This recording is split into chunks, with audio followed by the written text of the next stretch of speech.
Hoy vienes a hacerte una radiografía.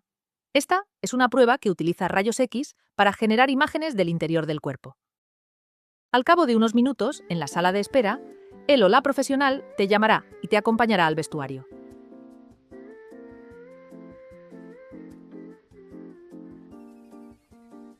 Allí te hará unas preguntas básicas para garantizar tu seguridad.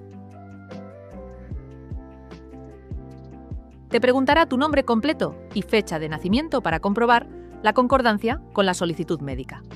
Si eres mujer en edad fértil, te preguntará si hay alguna posibilidad de embarazo. Después, te pedirá que te quites cualquier objeto metálico de la zona que se va a estudiar, como pendientes, collares, botones o cremalleras. Si la ropa puede interferir en la imagen, también tendrás que quitártela. Te darán una bata para que estés cómodo o cómoda.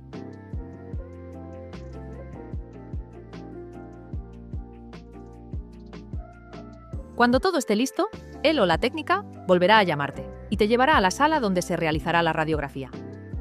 Te ayudará a colocarte en la posición adecuada, de forma cuidadosa, para obtener la mejor imagen posible. Es muy importante que te mantengas lo más quieto o quieta posible durante la prueba. En algunos casos, puede que te pidan que cojas aire y lo mantengas unos segundos. Esto ayuda a evitar que la imagen salga borrosa por los movimientos de la respiración y tener que repetirla. Cuando hayan terminado, la o el técnico te avisará de que puedes volver al vestuario para cambiarte.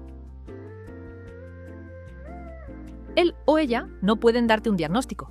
Tu médico será quien revise las imágenes y te explique los resultados. Y listo, ya has terminado.